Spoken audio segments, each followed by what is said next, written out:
सुजोग पाउचे तेणु ये निश्चित भाव आम मान भाग्य तेणु भाई माने कहते आम सत्संग आसचे भाई माने ग्रामर बुढ़ीशूल बेसिकाली आम बुढ़ीशूल ग्रामर भाई माने आम गाँव में गोटे सत्संग हम आम गाँव गोटे सम्मिलन हम बोली काली मसे आगु से प्रस्तुत होती जे आम जो एत दूर आसिक श्रृंखला बसवा ना एपटे सपट हवा आम ज्ञान पाइपर कि नाई तेणु शास्त्र कहूँ जे श्रद्धा करे से ज्ञान पाइब पाइब कि नहीं श्रद्धा न कले मिलिब कि ज्ञान मिलिब नहीं हेले आमे कोन पे आछंती আজি कोन पे आछंती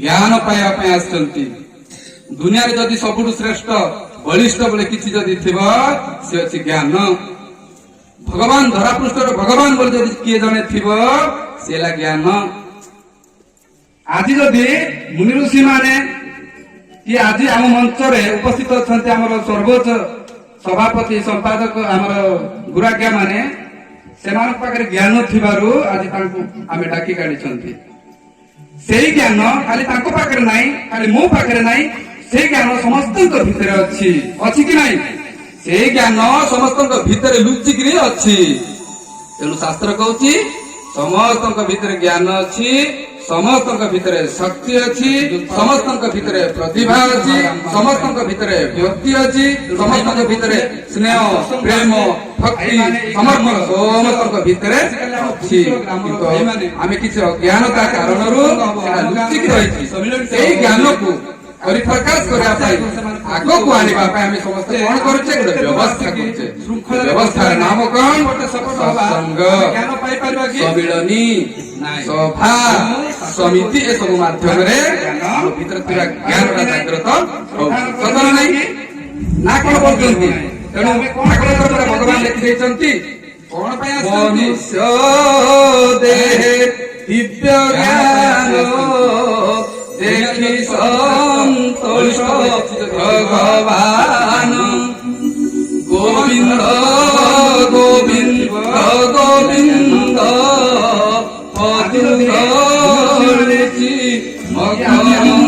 सच्चिदानंद भगवान की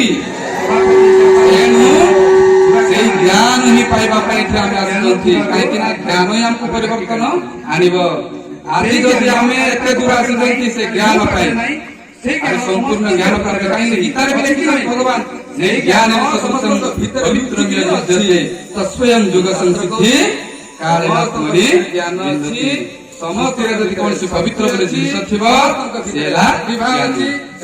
एपीजे अब्दुल कलाम गोटे कथा कहले कौन स्नेह प्रेम learning gifts learning gifts creativity leads to thinking provides knowledge and knowledge ज्ञान को लर्निंग माने शिक्षा ये गोटे कौन पे आसते हमें किछि जिंस शिक्षा करबा पे हमें आसीचंती शिक्षा कौन दबा क्रिएटिविटी कौन दबा समिति अभिप्रेरणा जुगेबा भीतर कौन जुगेबो अभिप्रेरणा कन्यान मरेंजी वालेंजी अंबारेंजी बोलतंती दूर दूर जो आशा करन कि कौन काई कि शिक्षा दबा पे आसतंती हम भाई माने परिवेश रचंती परिस्थिति रचंती अशिक्षित रचंती धर्म कौन भक्ति कौन ज्ञान कौन जाननांती जागृत करा पे हम कहतन से लर्निंग कर दबो क्रिएटिविटी लीड्स टू थिंकिंग ये जो अभिप्राय हमको काढ़ को नब चिंतन आड़ को ले मनन आड़ को ले निधिध्यास आड़ को ले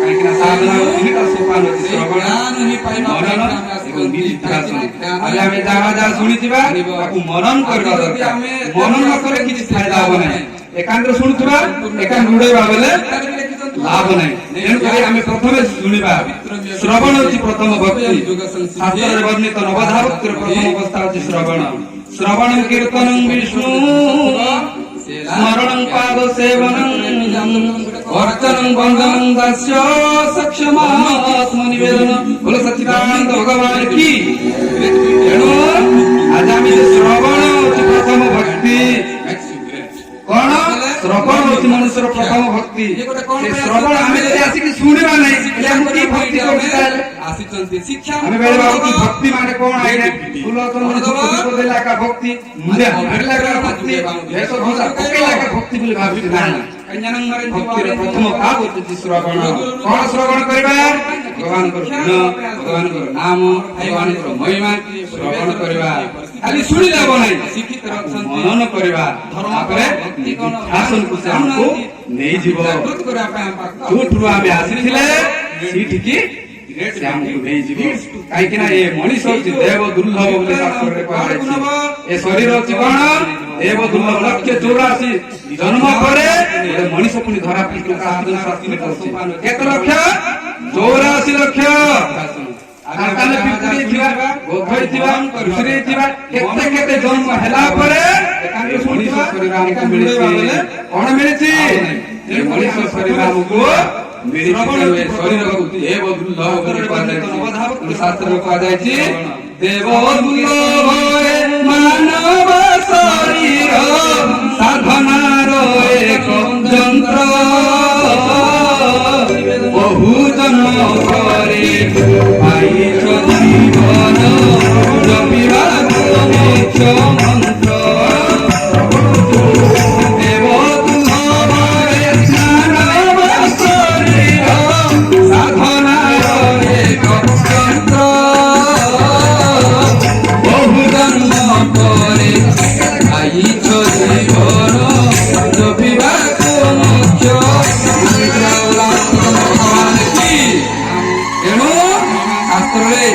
ଶରୀରକୁ ଦେବ ଦୁର୍ଲଭ। ଏ ଶରୀର ପାଇବା ପାଇଁ ଦେବତା ମାନେ ତପସ୍ୟା କରୁଛନ୍ତି, ପାଇପାରୁନାହାନ୍ତି।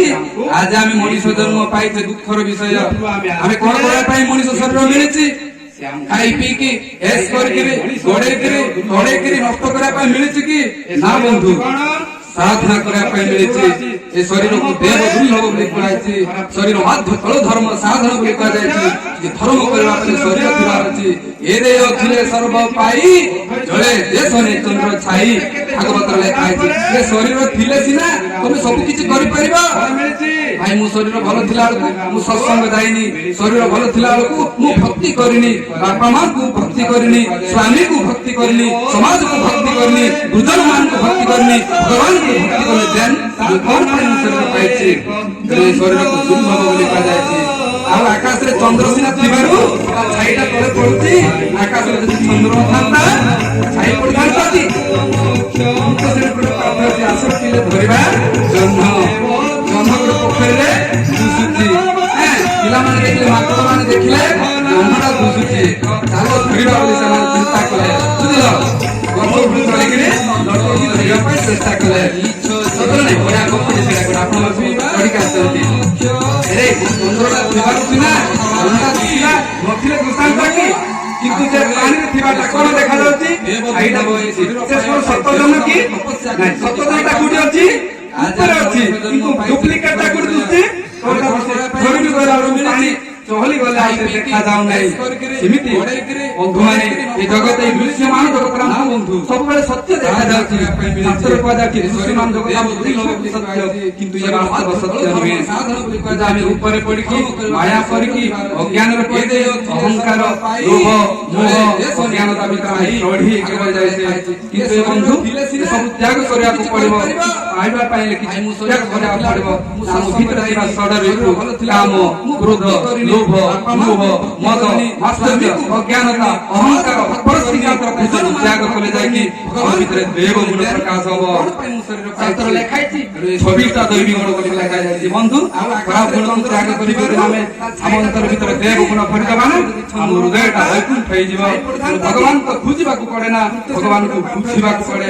ମୋ ଭିତରେ ଯେ ଭଗବାନ ଅଛନ୍ତି, ମୋ ଭିତରେ ସେ ଏକ ସତ୍ତା ଅଛନ୍ତି, ସେଇ ଜ୍ଞାନ ପାଇବା ପାଇଁ ଆମେ ସତ୍ସଙ୍ଗ ଆସିଛନ୍ତି। ସେଥିପାଇଁ ଭଗବାନ ଆମକୁ ମଣିଷ ଦେଇଛନ୍ତି। ତେଣୁ ଆଜି ଆମେ ଏତେ ଦୂରକୁ ଆସୁଛନ୍ତି, କଣ ପାଇଁ ଆସୁଛନ୍ତି? ସେଇ ଜ୍ଞାନ ପାଇବା ପାଇଁ।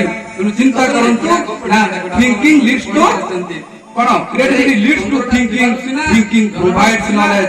ଏଇ ଚିନ୍ତନ ଆପଣ ମାନଙ୍କୁ ଜ୍ଞାନ ଦବ। ତୁମେ ଯେ କିଏ, ତୁମେ ଯେ କୋଉଠୁ ଆସିଛନ୍ତି, ତୁମେ ତୁମର କର୍ତ୍ତବ୍ୟ କଣ, ଏଇଟା ହେଲା ପ୍ରକୃତ ନଲେଜ। ଆଜି ଆମର ବନ୍ଧୁମାନେ ଆସୁଛନ୍ତି ବିଭିନ୍ନ ଗ୍ରାମରୁ। ଏଇଟା ଆମର ଗାଁ କି? ଏଇଟା ଆମର ଗାଁ କି? ନାଇଁ। କଣ ପାଇଁ ଆସୁଛନ୍ତି? ସତ୍ସଙ୍ଗ ପାଇଁ ଆସୁଛନ୍ତି। ସରିଲେ ଯିବା ନା ଆମ ଗାଁକୁ? ସବୁବେଳେ ସତ୍ୟ ଦେଖା। ଆମେ ଆଉ ଥରେ ଯିବା ଆମ ଗାଁକୁ। ସେଇ ଧାମ, ସେଇ ପରମ ଧାମ, ସେ ଦିବ୍ୟ ଧାମ, ସେ ବୈକୁଣ୍ଠ ବୋଲି, ସ୍ୱର୍ଗ ବୋଲି ଶାସ୍ତ୍ରରେ ଯାହା ବର୍ଣ୍ଣନା କରାଯାଏ, ସେ ଧାମକୁ ଯିବା।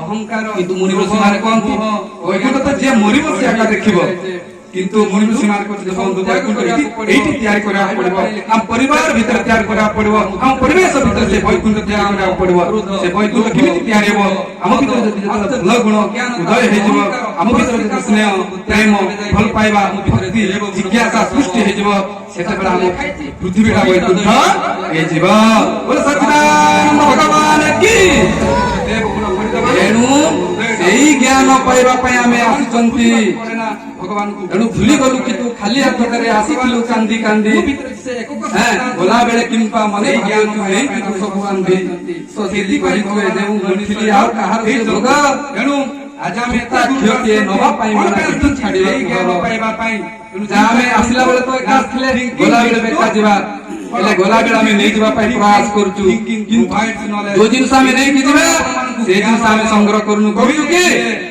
ଗୀତା କହୁଛି ଭାଗବତ କହୁଛି ଶାସ୍ତ୍ର କହୁଛି କଣ ସେଟା ସଜ୍ଞାନ ସତ କର୍ମ ସତ ଭାବନା ଗୁରୁଙ୍କ ସାନ୍ନିଧ୍ୟ ଚାହିଁ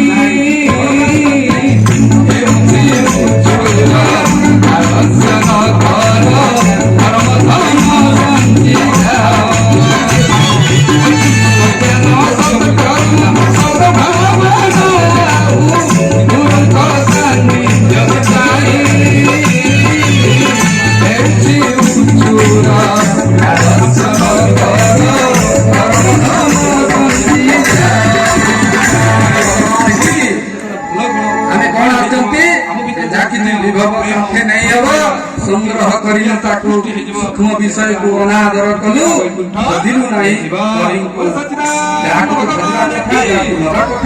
ତାକୁ ସ୍ମରଣ କଲୁ ନାହିଁ ସେଇ ଜ୍ଞାନ କଣ ଜ୍ଞାନ ସତ୍କର୍ମ ସଦ୍ଭାବନା ଶାସ୍ତ୍ରର ସାରାଂଶ ଧର୍ମ ବୋଲି ତାକୁ କୁହାଯାଇଛି ସେଇ ଧର୍ମ ପ୍ରାପ୍ତ କରିବା ପାଇଁ ଆଜି ଆମେ ଆସିଛନ୍ତି କିଛି କରିବା ପାଇଁ ଅଛି ସେ ଧର୍ମ କରିବାକୁ ପଡିବ ଧର୍ମର ପରିଭାଷା ମତେ ଜଣା ନାହିଁ।